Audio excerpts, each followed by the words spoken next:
बात आज की चैनल के कार्यक्रम आर पार में मैं सुरेंद्र चतुर्वेदी आपका स्वागत करता हूं।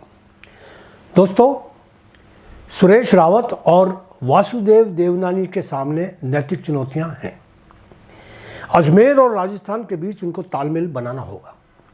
सुरेश रावत पहले दिन से ही घिर जाएंगे भावी योजनाओं में।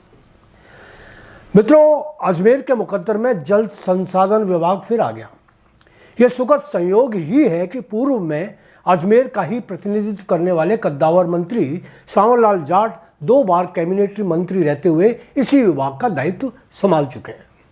अब फिर से सुरेश रावत को यह सम्मानित विभाग दे दिया गया है। विधानसभा पर अजमेर की फतेह वासुदेव देवनानी के रूप में पहले ही दर्ज हो चुकी है। उम्मीद थी कि पूर्व में मंत्री रही अजमेर की विधायक अनीता बदेल को भी मंत्री पद से नवाजा जाएगा, मगर पता नहीं कौन सा पत्थर किस्मत में आड़े आ गया। यूं तो केकड़ी के विधायक शत्रुघ्न गौतम को लेकर भी लोगों की उम्मीदें लगी हुई थीं। शायद ईश्वर ने दूसरी लिस्ट के लिए नाम सुरक्षित रख लिए हैं। हो सकता है लोकसभा चुनावों के बाद ये दोनों नाम भी अंधेरे से रोशनी में आ जाएं। जहां तक देवनानी और सुरेश रावत का सवाल है, दोनों ही राजनेताओं से अजमेर को बड़ी उम्मीदें हैं।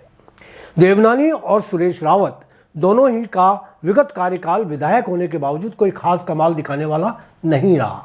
सत्ता क्योंकि कांग्रेस की थी, इसलिए न तो सरकार ने उनको तरजीह दी न अधिकारियों ने। मजेदार बात यह है कि अब सत्ता का परिदृश्य पूरी तरह बदल गया है। जो अधिकारी कल तक धर्मेंद्र राठौड़ की सेवा में पलकें बिछाए रहते थे, अब देवनानी जी के जयकारे लगा रहे हैं।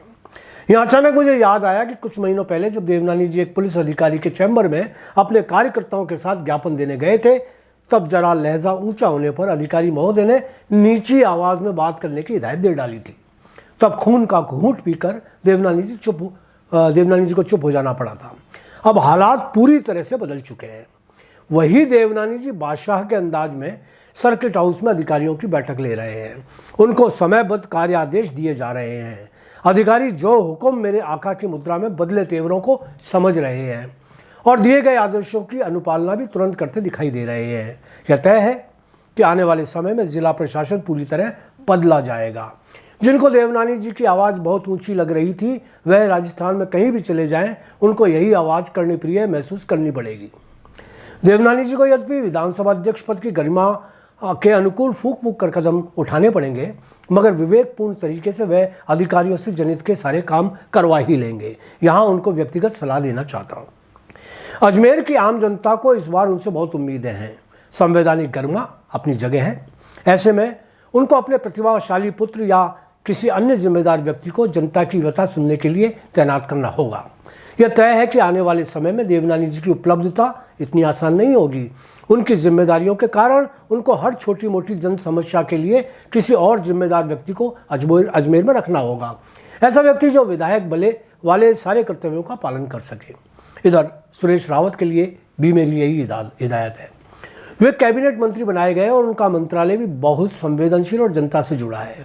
पानी की कमी राजस्थान की सबसे बड़ी जटिल समस्या है, खासतौर से गर्मियों में जब सूखा पड़ने की नौबत आ जाती है। पिछली सरकार में ERCP मुद्दा जोर शोर से छाया रहा और राजनीतिक प्रतिद्वंद्विता की भेंट चढ़ गया।